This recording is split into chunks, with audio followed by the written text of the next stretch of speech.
Quiero contar algo personal. Hace algunos años,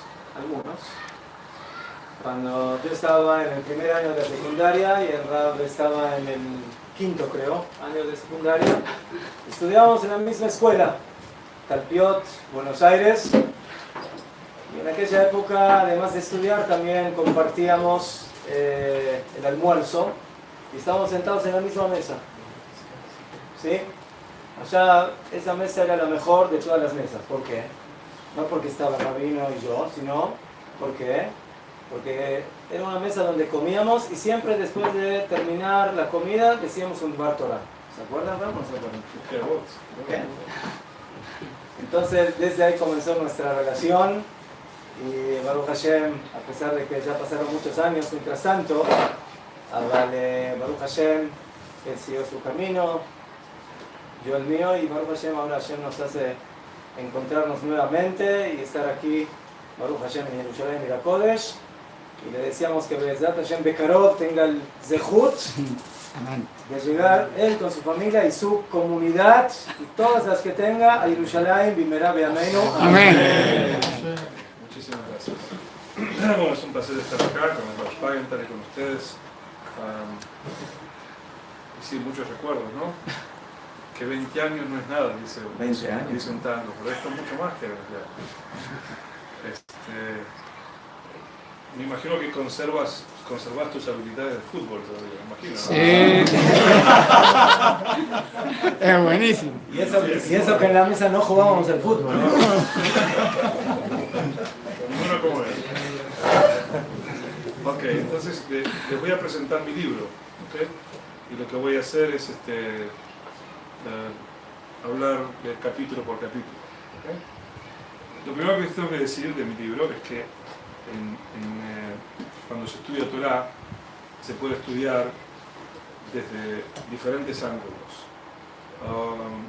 Famosamente los Jajamim hablaron de Pardes, ¿no? El Pshat, Remez, Derash, Sod. Remez es lo que insinúa el texto, Derash es lo que se puede deducir del texto, y Sod es la parte, digamos, más secreta o mística, como ustedes quieran llamar. Yo me dediqué en este libro al Pshat, a la primera parte. ¿Okay? Pshat significa, o Peshat, se dice así con Bigduk, Peshat significa el entendimiento literal, digamos, convencional si se quiere. Y hay ciertas herramientas para llegar al Pshat del texto, a la literalidad del texto. ¿Cuáles serían esas herramientas? ¿Cuál sería la primera herramienta que uno tiene que tener para aproximarse al Pshat? ¿Cuál es? La primera. La lengua, el lenguaje, es decir, un análisis profundo de cada palabra, ¿no?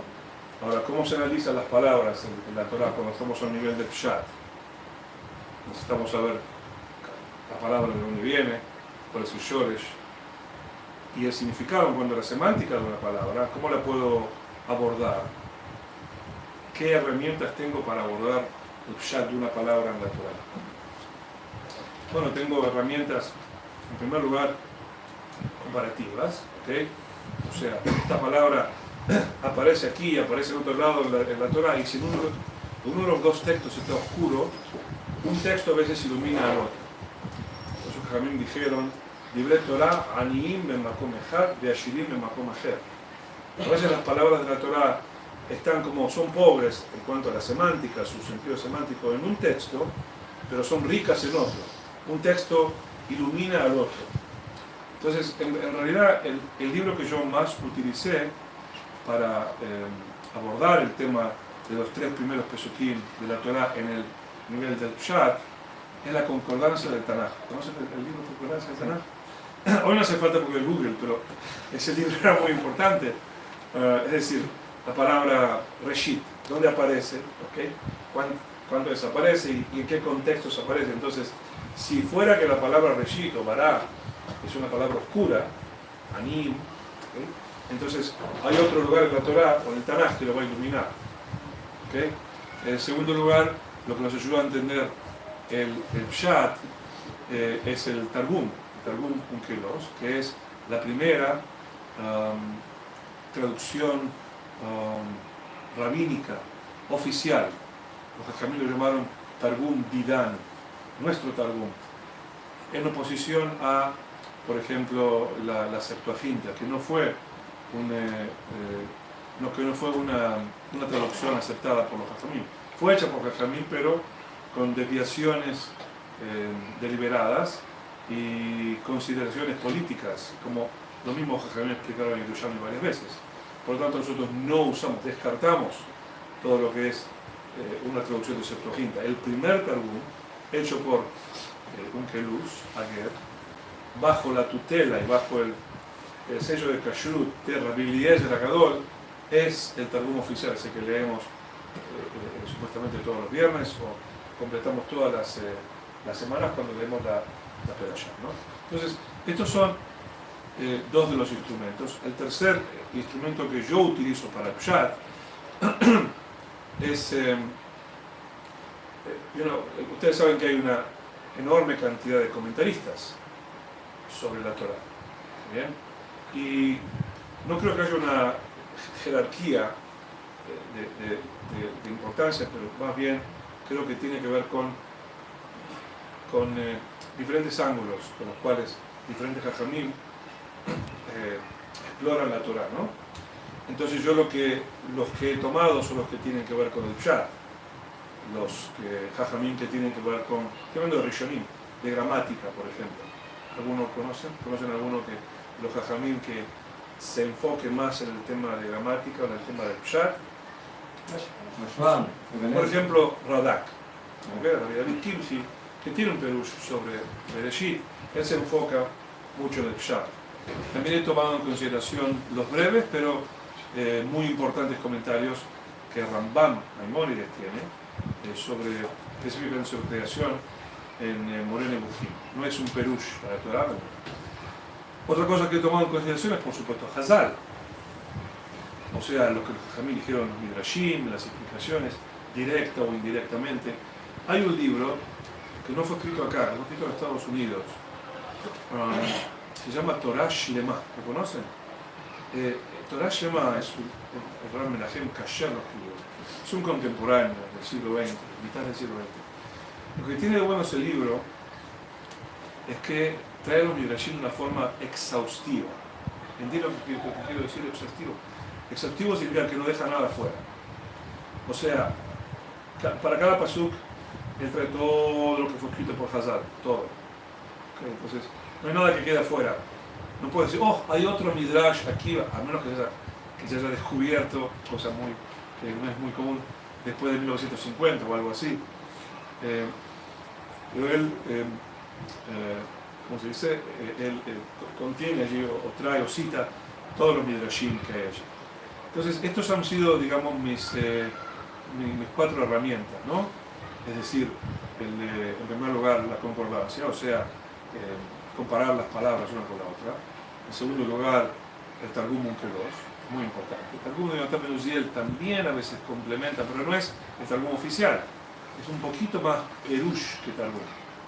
En tercer lugar, como dije, los Jajamim que tienen que ver con gramática, principalmente Radak, Eben Ezra también, Rambam, como dije, y en cuarto lugar mencioné a Rab Menachem Kasher, contemporáneo, que trae Hazal. O sea, podríamos haber dicho Hazal como tercero y los Jajamim, los Rishonim como cuarto. ¿Ok? Muy bien, entonces una vez que explique esto, les voy a contar sobre mi libro, ¿no? Entonces, como dije, esto es el Pshat sobre los 3 primeros pesukim de la Torah. El Pshat de Shoni. En el primer capítulo, antes de entrar a la parte de lenguaje, hablo de creación y hablo con respecto digamos, a lo que significa el concepto de creación en el contexto del mundo científico o del mundo moderno, ¿no? Y aquí tuve que explicar algo que no es muy conocido. ¿Cuál es el contexto del Big Bang? Yo les pregunto a ustedes, ¿el Big Bang es algo que, digamos, ¿cómo se dice? ¿Apoya o es compatible con lo que dice la Torah o no? ¿Qué dirían ustedes? Sí. Seguramente, ok, bueno, me alegro que digan que sí. La mayoría de las personas que conozco van a decir no. Van a decir no. Entonces hay que poner el Big Bang en contexto. Eso lo voy a decir muy rápidamente. Lo demás lo pueden leer, pero muy rápidamente. Durante siglos, desde Aristóteles hasta 1930, ¿okay? Estamos hablando de más de 2000 años, desde Aristóteles hasta 1930, la comunidad científica suponía que el mundo nunca fue creado, que el mundo siempre existió, que el universo fue eterno, que no hubo un momento de creación. Y prácticamente todo lo que se ve evidencia, es una evidencia en ese sentido, ¿no? Porque no hay nada, digamos, el sol, la luna, las estrellas, todo parece ser en un ciclo circular, lo cual indica más algo eterno que algo finito, ¿no? Entonces, así brevemente, desde el tiempo de Aristóteles hasta 1930, se suponía, o la ciencia, yo puedo decir, demostraba que el mundo no había sido creado, el universo no había sido creado. ¿Okay? Lo que implicó en los últimos años, digamos, a partir de lo que llama el positivismo, de que el mundo no haya sido creado, es que si el mundo no fue creado, podemos dejar de lado la posibilidad de un creador. Si el mundo no fue creado, entonces Dios no existió. Aristóteles no dijo eso. Aristóteles habló de un Dios, pero un Dios con minúscula, un Dios que no tenía voluntad, un Dios que es el Dios en el que hoy creen muchos científicos, un Dios inmanente, que no tiene voluntad, que no cambia, que no interviene, y que es como si fuera un fuego que da calor, que da energía, ¿okay? Completamente pasivo. Cuando en 1930 Edwin Hubble descubre los movimientos de las galaxias y poco a poco ven que las galaxias se van alejando una de otra, etcétera, etcétera, y en unos pocos años, a partir de allí, con George Gamow aparece el tema del Big Bang, fue una revolución. En ese periodo, 1930, 1940, etcétera, había mucha más secularidad de la que hay hoy en día, muchísima más. La religión estaba por el piso. Imagínense especialmente a Freud, Darwin y digamos todo lo que es el positivismo científico. Por tanto, la religión estaba muy baja. Y los científicos lucharon, eso lo explico en el primer capítulo, estos científicos seculares, ateos, lucharon muchísimo contra el Big Bang. Quizás el que más luchó fue Albert Einstein, ¿okay? Para reconocer un Big Bang.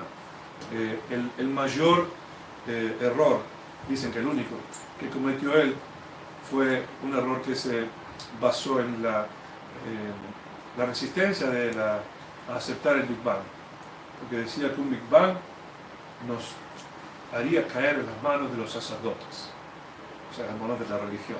Él se dio cuenta, no era tonta esa, ¿no? Y como él, muchísimos científicos más, pero bueno, no voy a hablar del tema ahora. No muchos Rabbanim se dieron cuenta en ese momento de lo que significaba el Big Bang, el aspecto del Pshat. ¿Okay? Con respecto a, no Big Bang, yo sé que muchos lo compararon después con Ramban, que dice que todo fue un Gargir, etcétera, etcétera. Pero yo no hablo de eso, estoy hablando del tema de mundo eterno versus mundo creado. Por primera vez, en Millennium la ciencia aportaba una evidencia de que el mundo había sido creado, o sea que existió un momento de creación, un punto cero. ¿Okay? Hasta ahora nunca se había dicho. Irónicamente el Papa habló del Big Bang y en 1953 dio una conferencia hablando sobre el gran descubrimiento científico y el gran aporte científico que el Big Bang había hecho para la religión, porque de pronto el tema de un mundo eterno quedó en el olvido, ¿no? Con el tiempo la comunidad científica no se rindió en sus ¿cómo se dice? En su batalla, digamos, y entonces lo que quedó ahí fue algo que es muy inocente y un poquito tonto también, pero que todos consumen. Y es, la diferencia de tiempo. El Big habla de 15.000 millones de años, entonces hay una diferencia con la Torá que habla de solamente 6 días. Entonces, si hoy escuchan ustedes, incluso científicos calificados, que hablan entre ciencia, o que diferencian entre ciencia y Torá, todo lo que tienen para decir, nadie va a citar el hecho de que el Big Bang fue la primera evidencia de que hubo un acto de creación, un momento de creación. Lo que sí van a citar es la diferencia de tiempo, que es algo más retórico que real, ¿no? Bueno, yo explico aquí también en el primer capítulo que es imposible remontarnos o reconstruir Maaseh Bereshit, los 6 días de creación, y que todo lo que hace la ciencia es tratar de reconstruir, la teoría del Big Bang trata de reconstruir cómo pudo haber, o cómo se puede explicar la existencia del mundo cuando no hay Dios. Y quiero que entiendan algo, no es que la ciencia tiene una evidencia de la cual parte. O sea, acá está, esta es la evidencia y partimos y esto fue lo que pasó desde el principio, ¿no? La ciencia toma lo que ve y lo deduce y lo lleva para atrás, lo induce, digamos. Es una teoría inductiva, ¿no? Cuando el propósito es, en ese sentido, la ciencia no tiene la culpa, porque, digamos, el aborde científico es un aborde que no presupone una intervención divina. Me tratan de explicar cómo pudo haber surgido el mundo sin la intervención divina, ¿no? Entonces yo explico, basándome un poquito en el Rambam, en Moreno Bojín. Agua, ahí me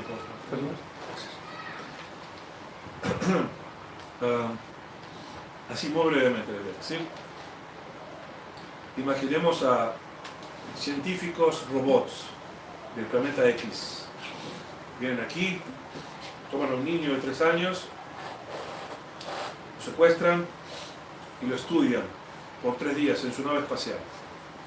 Después lo dejan de nuevo en su casa, se van a su planeta X de nuevo. ¿Está bien? Entonces, ahora los científicos tienen que presentar sus teorías respecto a la humanidad. Entonces, hablan de cómo son los seres humanos, cómo es el cuerpo humano, etc. Ven que el niño creció, ¿verdad? A los 3 años, en 3 meses que tuvo la nave espacial, creció 1 centímetro. Por lo tanto, van a decir los científicos, si creció 1 centímetro en 3 años, en 3 meses, cuando tenga 20 años va a medir 3 metros y cuando tenga 40 años va a medir 4 metros, etcétera, etcétera, porque es 1 centímetro cada 3 meses. No pueden saber, por ejemplo, que en ese periodo un niño crece más y que a los 17 años dejamos de crecer. Pero lo único que han investigado es que un breve espacio de tiempo en el cual el niño creció. Lo que es más, cuando van para atrás, ¿qué van a decir sobre el origen de este niño? ¿Qué podrían decir del origen de este niño?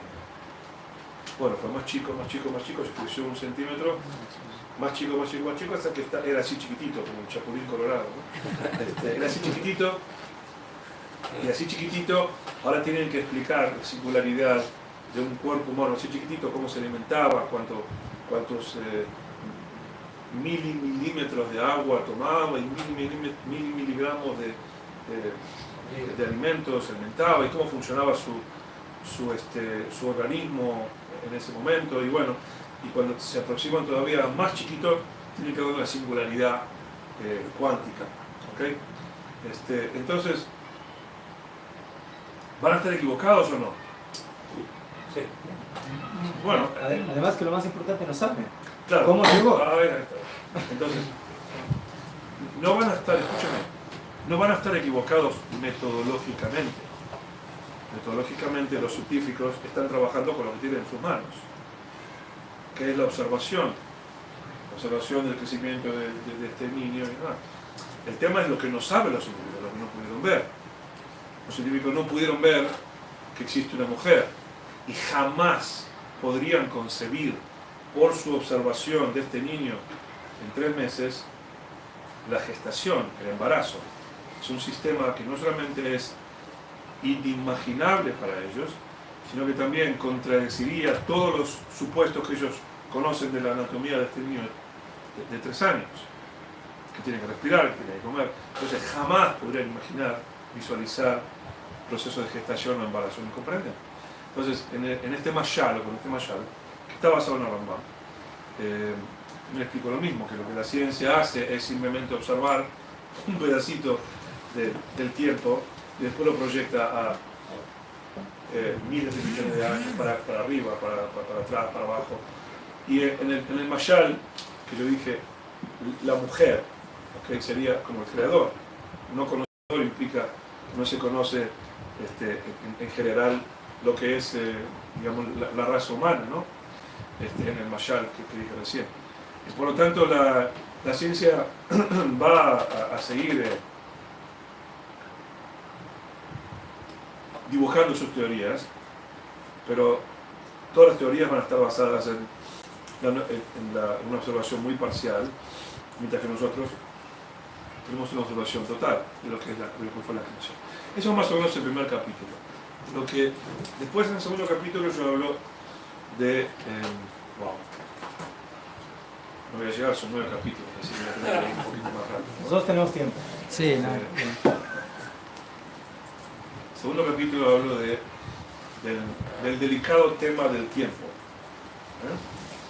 Y presento 4 respuestas al tema del tiempo. Algunas tienen que ver con el texto, otras tienen que ver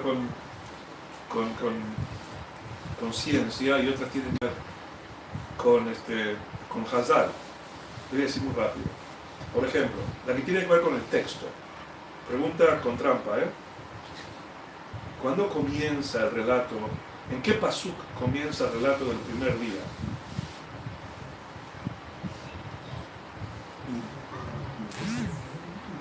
¿En qué pasuk de la Torá comienza el relato del primer? No hay muchas opciones, hay 2 opciones más.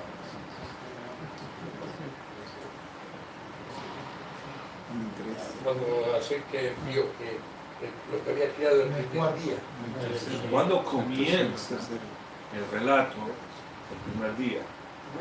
El tercero. Ok. Respuesta número 1, Bereshit bara Elohim et hashamayim et haaretz. Sí, del punto de vista textual, pero quizás no del punto de vista cronológico. Si el primer día se determina, por no se determina por la transición entre luz y oscuridad, el primer día tuvo que haber comenzado con la aparición de la luz, o sea, no en el pasuk número 1, sino en el pasuk número 3. ¿Comprende lo que digo? ¿Okay? Por lo tanto, si el primer día comienza en el pasuk número 3 y termina en el pasuk número 5, tengo 2 pesukim que están fuera del ámbito del primer día, de una forma indeterminada. Entonces, Bereshit bara Elohim et hashamayim et haaretz, que define un acto de creación, no es parte del primer día. ¿Comprendieron? Si comprendieron esto, comprendieron una aproximación al tema del tiempo. ¿Me siguieron hasta aquí? Está eso. Voy a ir a otra más nada más. 2 más, una más que decir con esto. Lo demás lo puedo. La segunda, la más sencilla de todas, es lo que dijeron Hazal. Hazal, si bien no hablaron de este tema porque el tema que les preocupaba a ellos era otro. Pero sí dieron algunas indicaciones con respecto a esto. Por ejemplo, dijeron, cuando la Torah dice que Borei Olam creó los árboles, dice los árboles de operación, Etz Peri o Seperi, los árboles fueron creados con sus frutos.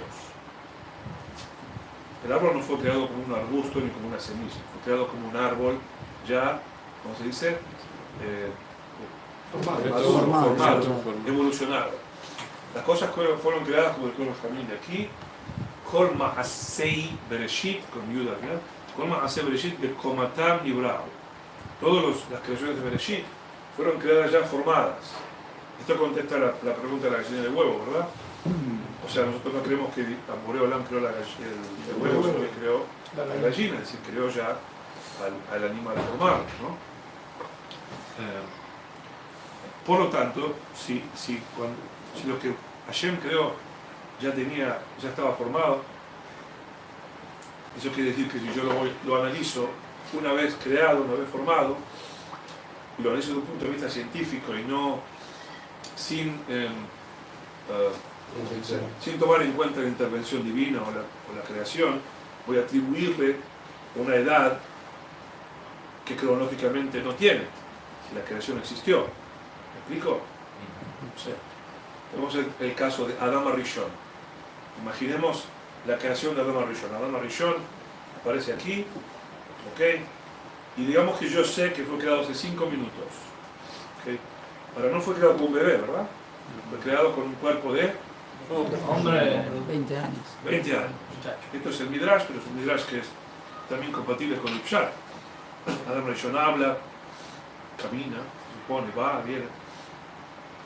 Por lo tanto, si yo soy un científico y a través del túnel del tiempo llego a ese momento 5 minutos después de Adam Rishon, que Adam Rishon fue creado, Adam Rishon, como todas las creaciones, a pesar de lo que se dice popularmente, Borei Olam no deja su huella digital, la creación, lo aprendemos de un pasuk.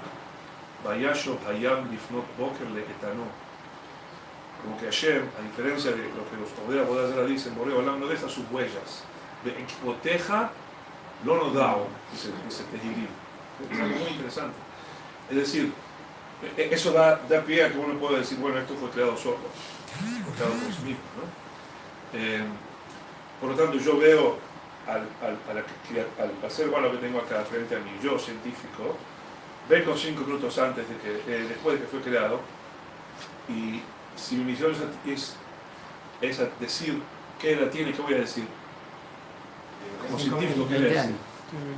20 años. Nació hace 20 años. No tengo otra opción, porque lo mido los huesos, mido el cuerpo, análisis de sangre y digo, sí, tiene 20 años. ¿Voy a estar equivocado o no? Metodológicamente no voy a estar equivocado. Lógicamente yo veo a alguien de 20 años frente a mí. ¿Okay? Si yo no tomo en cuenta el acto de creación, voy a decir que tiene 20 años. Por lo tanto, este es el Hidush. Si la creación existió como Hazal, como nuestros Jajamim lo explicaron, entonces necesariamente tienen que haber siempre 2 edades simultáneas y diferentes y distintas. En el caso de Adán Rishon, 20 años. En el caso de la gallina, un mes, no sé cuánto tiempo le lleva a la gallina a madurar, o 2 meses. En el caso de un árbol, 50 años. En el caso de una montaña, 60 millones de años. En el caso del planeta Tierra, 4.000 millones de años, o más. En el caso de una estrella, o del universo general, 15.000 millones de años. ¿Qué importancia tiene? Si Borei Olam creó un mundo ya que ya está formado. ¿Okay? Entonces, si tomo Hazal, el tema de la edad de la Tierra desaparece. Dije que tengo 4 respuestas, ¿no? No creo que ninguna sea, como se dice, completa, simplemente porque, como expliqué al principio, el tema de Maaseh Bereshit es un tema que no es accesible a nosotros.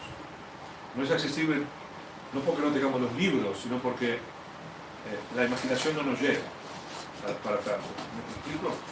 Es algo que es imposible de comprender. Es incomprensible para nosotros.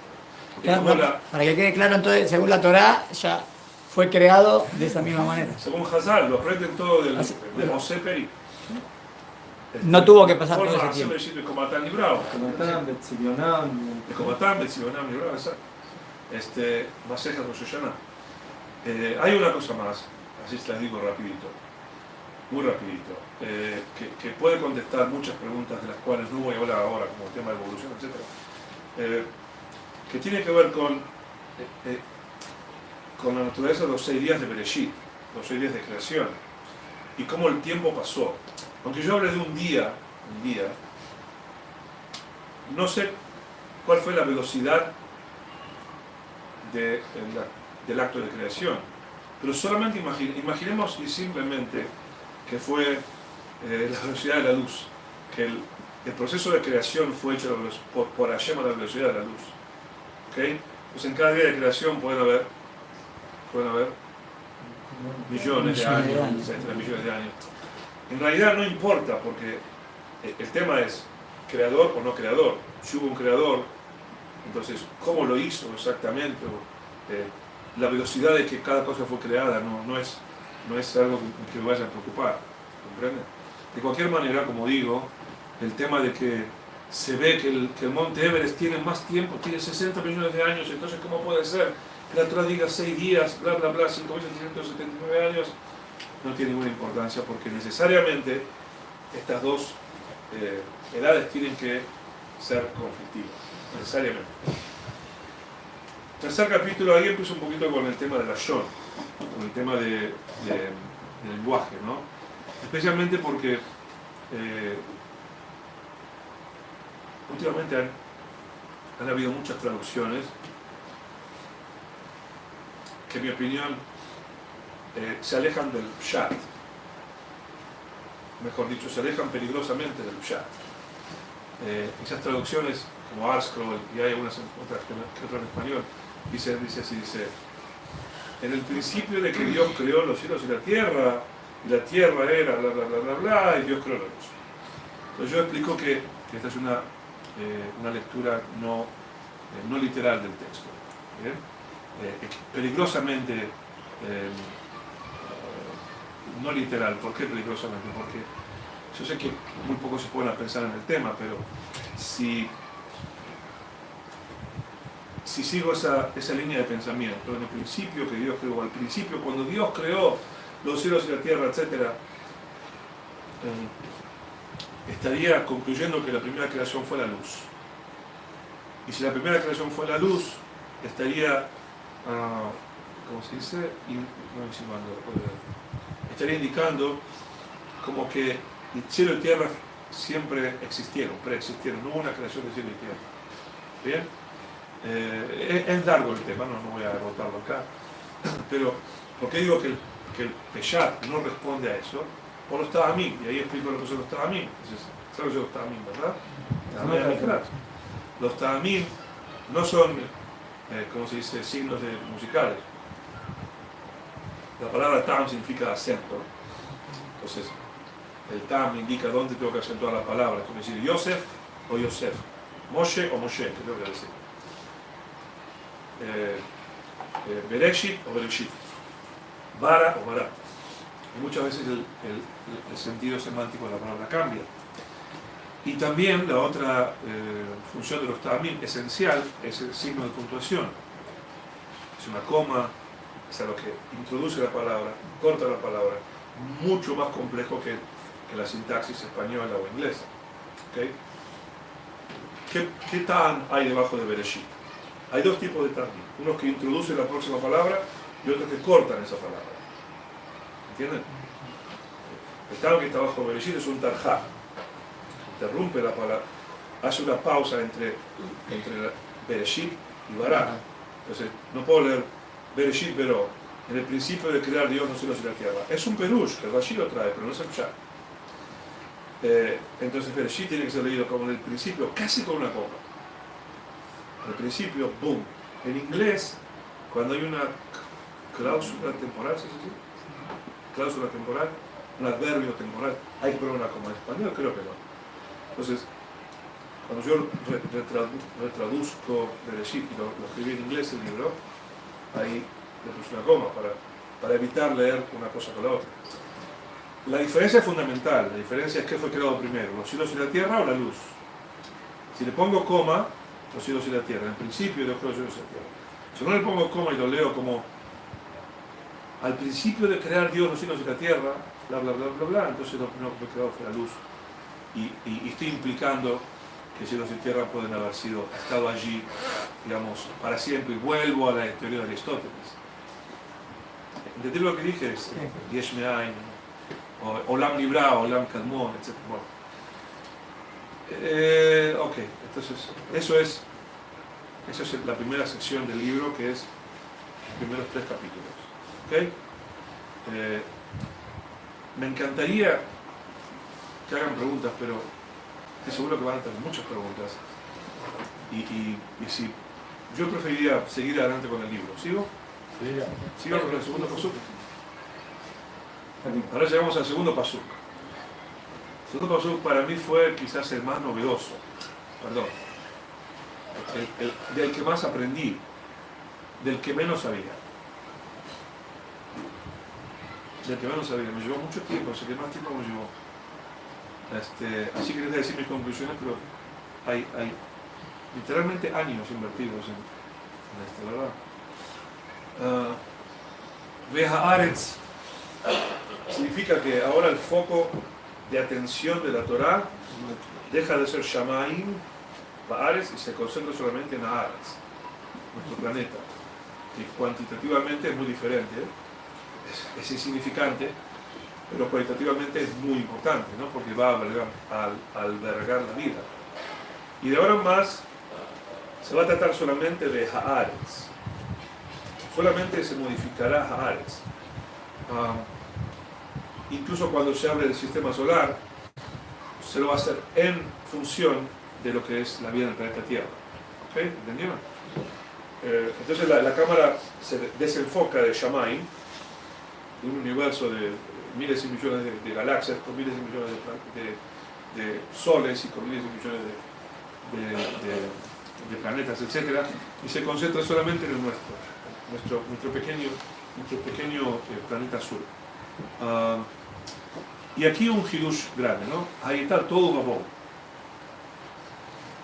¿Quién me ayuda a traducir todo babón?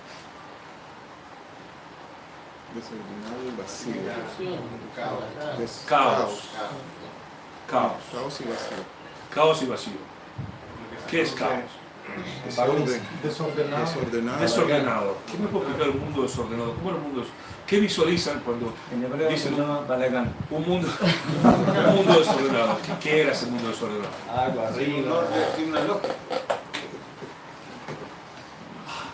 Raro, ¿no? Un poco raro que haya Imperfecto. No había la ley de la naturaleza, de la naturaleza tal. Las leyes de la naturaleza no existían. ¡Pah! Ok. Eso sería el Derash, el Remes, el Zohar. Yo quiero ver el Pshat. ¿Está bien? ¿Y cómo hago para saber el Pshat? ¿Qué dijimos que hacemos para ver el Pshat? Una palabra. Lo comparamos con otro, ¿no? buscamos la ¿Qué palabra. más dijimos? El segundo, ¿cuál era el segundo? Segundo instrumento, el Targum, ¿verdad? El tercer instrumento, ¿cuál era? No, el tercer instrumento era, dije yo, los Rishonim, los Rabanim que hablan de gramática. El cuarto instrumento, ¿cuál era? La cuarta herramienta, Hazal. ¿Ok? Ahora, Hazal, como ustedes saben, no tiene una sola opinión, a veces dicen diferentes opiniones en Alajá o en Agalá. Entonces, consistentemente, lo que yo he encontrado es que la palabra tohu no significa caos. Lo tohu, verá, la shebe de tzara, un todo, el shimon, etcétera, etcétera. No aparece demasiado en la Torah. Pero las veces que aparece, la palabra todo significa desierto. Vacío. Algo, claro, vacío es un poquitito más material. Acá es Raikanaya, ¿no? Viene a Targum. Raikanaya, ¿no? Raikanaya, sí. Pero ahora les voy a explicar a qué se refiere porque cuando estamos leyendo nos ayuda. Un minutito. Todo babou significa, en dos palabras, es largo, ¿no? Pero significa que la tierra estaba deshabitada. ¿Comprenden? Sí, podemos decir vacío, pero vacío tiene otro sentido también. Deshabitado no. Es lo que yo diría de Marte. Es lo que un científico diría de Marte. Marte no tiene vida. Eso es lo que uno diría, ¿no? Un científico diría Marte está vacío o diría no tiene vida. No tiene vida. Está deshabitado. ¿Okay? Entonces todo babou significa más o menos que no tiene vida, está deshabitado. Y el Targum dice lo mismo, Rekanayá, Betzadayá. Y Jonathan Ben Uziel explica qué significa, lo complementa. En este sentido, Jonathan Ben Uziel complementa al Targum Kilus y dice, no había vida humana y no había vida animal. No existía la vida. Sencillo, ¿no? La palabra caos, o el concepto de caos, de alguna forma se filtró a la conciencia religiosa, no importa por qué vía, pero tiene que ver con un concepto griego, no con un concepto judío. Había siempre existieron tres opiniones respecto a la creación del mundo. Una, el mundo fue creado por Boreola. La otra, que el mundo siempre existió, que fue Aristóteles. Y Platón. Platón decía que existía la materia prima, pero en estado caótico. ¿Me expliqué? En estado caótico, lo que ustedes dijeron recién. De alguna forma se filtró esa idea platónica a muchas traducciones, especialmente no judías, pero si uno ve el Targum Kedus, ahí está. Si uno ve Radak explica lo mismo, deshabitada, no tiene vida. Si uno ve la concordancia, nos va a decir lo mismo. Y si uno ve 9 de cada 10, el número no es caprichoso, es real. 9 de cada 10 Midrashim van a explicar Tohu, no como caos, sino como deshabitado, como lo dice el Pshat de la Torah, como lo dice el Tanaj en otros Sukim de acuerdo al Pshat. Entonces, se dan cuenta que hay una gran diferencia entre hablar de caos, que es un concepto casi mitológico, y hablar de que está deshabitado, que es un concepto mucho más compatible con lo real, ¿okay? Con una descripción real del planeta, ¿no? Bejoshek al Penteón lo explico largamente, pero más o menos como Venus, no solo deshabitado, sino que también es inhabitable. ¿Okay? No existen las condiciones de vida todavía. ¿Cómo sigue el pasú? Ruach Elohim Merajef et Al-Peneam. Esto quizás fue el hidush más grande para mí. Lo que en tal Piocha, cuando estudié, donde sea, siempre aprendí que Ruach Elohim era como el espíritu de Hashem que flotaba sobre la faz de la tierra. Después me di cuenta, o estudiando me di cuenta, que esa es exactamente la traducción en la teología cristiana. Y que viene con mucha trampa. Los teólogos cristianos dicen que el Espíritu Divino, que ustedes saben que ellos creen en el Padre, el Hijo y el Espíritu. Entonces, acá aparece el Espíritu. ¿Bien? Y cito, el Espíritu Divino impregnaba las aguas que en el quinto día harían surgir la vida animal. ¿Ok? ¡Wow! Muchas gracias. El Talmud, de nuevo, ¿cuál es la metodología? Ruach Elohim, una y otra vez. Cuando vemos Ruach Elohim en la Torah, Ruach Elohim aparece en otros dos contextos en la Torah, después en el Tanaj también aparece. Y Ruach Elohim es la inspiración que tiene Yosef, según Paró, la inspiración de Betzalel. No habiendo hombres, Ruach Elohim no puede significar inspiración divina, ¿verdad? Aparte, filosóficamente nosotros no creemos en Ruach Elohim. Ruach Elohim es una oposición a... En la teología cristiana, Ruach es una oposición al cuerpo, pero nosotros no creemos en el cuerpo de Hashem. No hay un Ruach Elohim que es una oposición al cuerpo de Hashem. Hasbe Shalom. El problema es que el lector común no percibe esto ni nota este problema.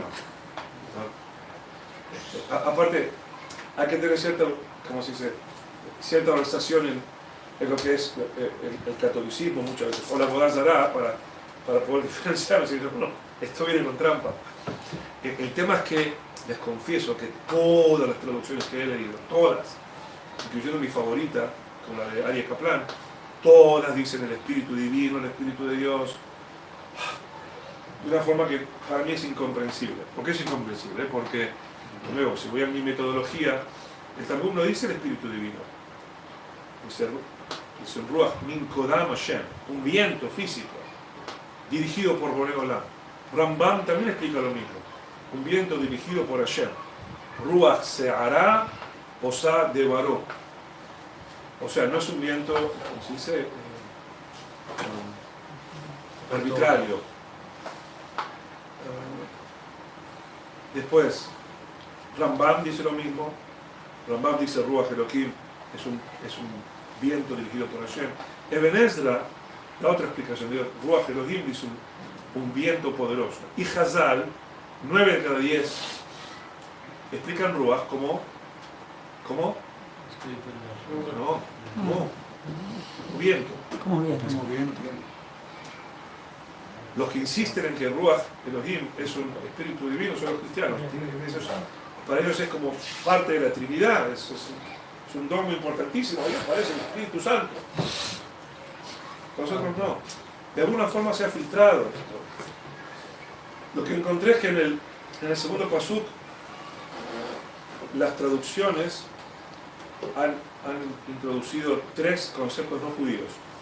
Uno es el concepto de Tohu Vabohu, que es un concepto filosófico. Otro es el concepto, no hablé de eso, el Tehom, como abismo. Mientras que el Tehom para nosotros significa la superficie terrestre, que en ese entonces era todo agua. Notablemente compatible con lo que dice la ciencia, lo que se llama Pantalasa. ¿Escucharon de Pantalasa? El mundo previo a los continentes. Y luego Ruach Elohim explicado como espíritu divino, sí. O sea, somos demasiado distraídos para dejar pasar algo así, muy distraídos. Entonces, claro, los invito a que lean. No solo mi libro, lean Targum, Maquiac. Van a encontrar algunos perushim que dicen eso, pero la mayoría de los perushim no dicen así. Por eso dije el Peshat.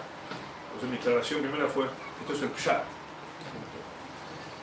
Resulta que cuando entendemos Ruach Elohim como viento, ¡pum!, un montón de cosas aparecen, ¿no? El próximo capítulo, que estoy yo, el cuarto, ¿no? El quinto capítulo, yo explico, ¿cómo se dice?, en detalle, el tema de Ruach Elohim. Prácticamente tengo un capítulo dedicado a eso. Comparaciones en el Tanaj, donde aparece Ruach, la palabra Elohim, lo que significa, si siempre significa Dios, significa poderoso, jueces, autoridad, etcétera, lo que sea. Y me quedo con los dos perushim, con un perush de Eben Ezra que dice que es un poderoso viento y con un perush de Ramón que dice que es un viento dirigido por Hashem. Lo que los dos coinciden es que es viento. Es viento, es el espíritu. ¿Está claro hasta aquí? Capítulo 6. En el capítulo 6 pruebo lo que dije en el capítulo 4 y en el capítulo 5. Lo pruebo. ¿Cómo lo podemos probar? ¿Qué otro texto en el Tanaj habla de una forma detallada de Briat Haolam? Ayuda. Está en Tehilim. Más ayuda. Lo decimos una vez por mes, a veces dos. Bareji nafshi et Adonai, Adonai Elohai gadal meod hod ve'adal abashta. O teor kasalman de Shammai Keiria. Lo que explico en el sexto capítulo es que David Amelech, como dice el Midrash, lo que Moshe Rabbenu dejó en el misterio, David Amelech lo reveló. Entonces, si ustedes se fijan en Bareji Nafshi con mucha atención,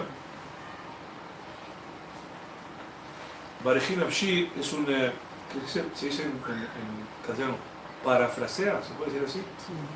Parafrasea la creación, pero con diferentes detalles. ¿Está bien? Y lo que más me importaba a mí era ver cómo explicaba Ruach, Elohim, etcétera, ¿verdad?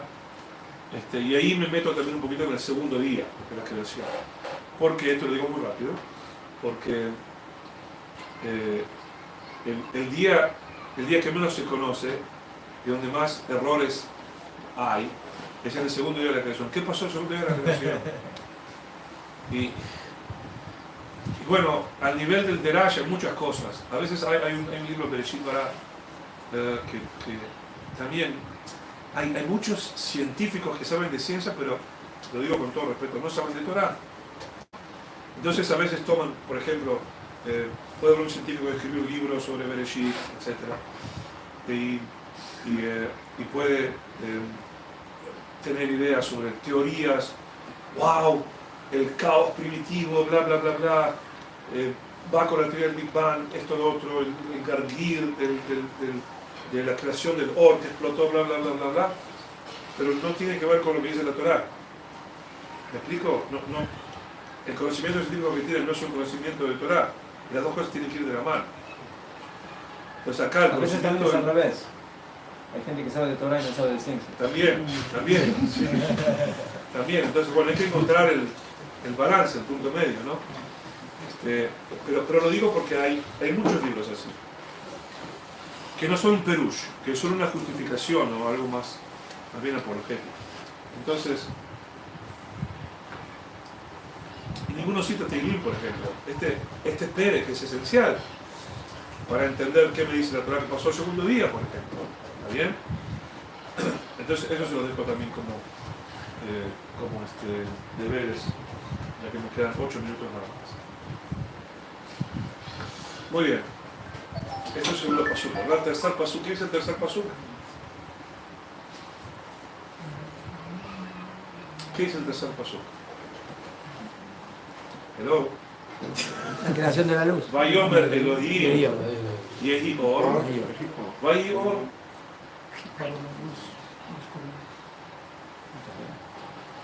¿Qué pasó aquí? ¿Quién me puede describir lo que aquí pasó?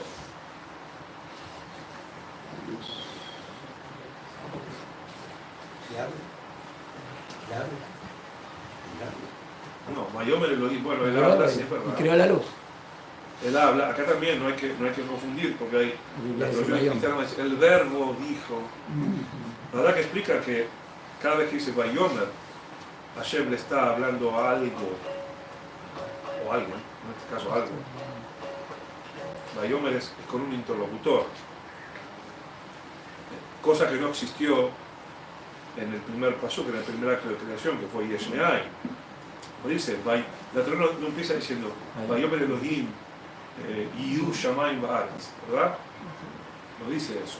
O sea que Hazal considera a Bereshit como uno de los 10 Bayomer, cuando dice Basaram Amarot. Luego los Asaram Amarot, pero es muy especial, porque no hay un Vayomer.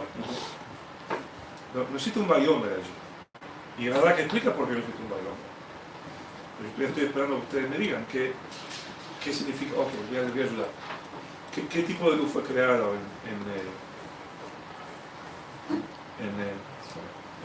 el tercer pasuk de la Torah? ¿A qué tipo de luz se refiere? La luz de la comprensión. Hora del sol. Esto sería El sol se a queda nivel, miren bien, a nivel tercero del Remes, del Derash, del Sod, del Pshat.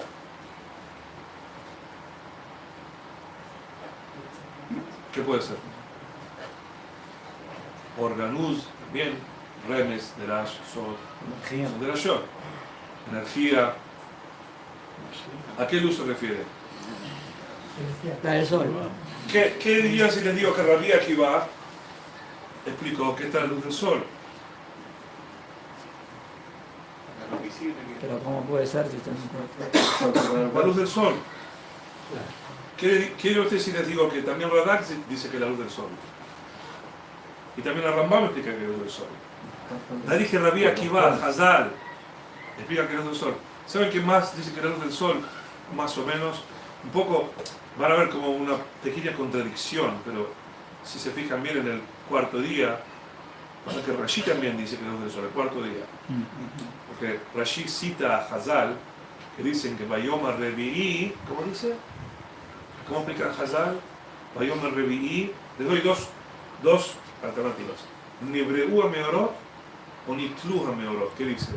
Vayomer Revi'i, Nitlu Meorot. Ok. Entonces, Rabbi Akiva explicó Et Hashamayim ve Et Haaretz, esa palabra Et, de Rabot et Kol Vashem Hashamayim, de Rabot et Kol Vashem Haaretz. O sea que cuando dice Hashem, cuando dice la Torah, Et Hashamayim et Haaretz no significa solamente cielo y tierra, significa todo lo que la tierra contenía, menos la vida, todo lo que el Shamayim contenía. ¿Okay? Entonces, de acuerdo a Rabbi Akiva, el sol ya fue creado durante el primer acto de creación. No dije el primer día. ¿Entendieron? Bereshit bara Yomet Haaretz, el primer acto de creación, que según lo que les expliqué antes, fue antes del primer día, ¿no? Y fue en cierta manera el único acto ese fue el acto de los átomos, el acto de la creación de los átomos, de la materia. No fue creada más materia Yesh Me'ayin luego de ese acto. Sí fue creada la vida y sí fue creada la conciencia humana. Por eso la palabra bara aparece 3 veces, bueno 4, pero 3 veces en 3 contextos diferentes. Uno es el acto de la creación de la materia, otro es el acto de la creación de la vida animal y otro es el acto de la creación de la conciencia humana. Casi nada, ¿no? Entonces, en el capítulo 7, explico a qué tipo de luz se refiere. ¿Okay? Y traigo distintas opiniones, por supuesto. Es decir, se puede decir Mahloket Tanaim, Mahloket Jajamim, pero la mayoría de los Jajamim van como Rabbi Akiva. ¿Okay? Be'et, de Rabot, el Kol Asher Ba'al, etc. Bueno, tenemos acá que la luz que fue creada fue la luz del sol. Hay un libro muy bonito que yo lo cito mucho acá, que aunque no lo crean está en español. Y este es un libro escrito por Rabbi Menashe Ben Israel, que no sé si escucharon de él. ¿Alguien escuchó de él alguna vez? Rabbi Menashe Ben Israel fue un rab que nació en Portugal. Estamos hablando del año 1600. Nació en Portugal, fue a Ámsterdam y fue uno de los primeros judíos en llegar a América, a Brasil. Estuvo en Brasil, Recife, luego volvió para Ámsterdam y luego fue, Reino de Israel en 1650, fue el que consiguió que Oliver Cromwell, reaceptara a los judíos en Londres, en Inglaterra. Escribió una carta preciosa en inglés, pero su principal idioma era el español o el portugués. Entonces él escribió un libro fantástico que se puede conseguir en LibriVox. ¿Conoce LibriVox, no? Sí. LibriVox.org. Se llama El Conciliador. El Conciliador. El Conciliador. No, está escrito en español. No en portugués. El Conciliador y El Conciliador. Y después fue traducido en inglés. ¿Y qué significa El Conciliador? Él dice, es un libro que lo escribo para conciliar aquellos versículos, él utiliza un lashon muy antiguo, que son abominables entre sí mismos. Significa que son contradictorios entre sí mismos. Dije la palabra exacta que él usó. Este es un libro, ¿cómo se dice? Priceless, ¿cómo se dice? Invaluable, muy valioso. Y el segundo tema que él trae es este, y yo lo cito. Su tema es: ¿a qué luz se refiere la Torá en el tercer pasuk? Si el sol fue creado en el 4º día, si el sol hubiese creado en el 4º día, ¿cuándo fue creado el sol? Entonces, bueno, él presenta una cantidad enorme de, unas 8 opiniones distintas, ¿no? Yo lo cito. Pero como digo, si no vamos como Rabbi Akiva, como Rambam, como Eben Ezra, como Radak, etc., nos metemos en problemas que después no tienen solución, porque convencionalmente la Morah Shoshana en el Jardín de Infantes enseña que en el 4º día Hashem creó el sol, ¿verdad? Entonces, ¿cómo es que se diferenciaba el día de la noche sin haber sol? ¿Y cómo es que en el tercer día aparecen las plantas y hacen fotosíntesis sin haber sol? ¿Cómo es eso? Entonces nos metemos en muchísimas más preguntas que no tienen que ver con el Pshat. Si ustedes quieren ir al Derash o al Sod, vayan. Pero en el Pshat, el sol fue creado el tercer día. El tercer pasuk, a ver, la luz solar. ¿Me explico? El sol fue creado en el primer acto de la creación. Entonces el 7º explico eso, y en el 8º explico entonces qué tipo de diferencia había entre la luz del sol de los primeros 3 días de creación y el 4º día de creación. Si estamos hablando de la misma luz del sol, ¿qué diferencia había entre una y otra? Entonces en el 8º yo explico qué pasó con la luz del sol durante los 3 primeros días, que la llamo luz embrionaria, y en el último capítulo explico qué pasó con la luz solar a partir del cuarto día. Ahí va a ser donde el Rashi, etc. Es una luz más ajustada y basado en lo que dijeron Hazal, Bayom Arrevi'i y Mitlua Meor. ¿Okay? Bueno, y con esto, entonces, concluyo la presentación del libro. Les voy a dejar un libro acá, me escriban acá si quieren. Y muchas gracias por su atención. Si tienen alguna pregunta, lo pueden hacer ahora. ¿El libro es en español? ¿En inglés? El libro salió ahora en español. ¿Dónde se puede conseguir? ¿Cómo? Lo van a editar, Bezrat Hashem, espero, en la editorial Jerusalén de México. Porque está editado en España, pero lamentablemente no llegó ni a Argentina, ni a México, ni a Israel. Ni a Panamá. ¿Se quedó en España? Se quedó en España. Está también en portugués. Yo lo escribí originalmente en portugués. En portugués de la editorial.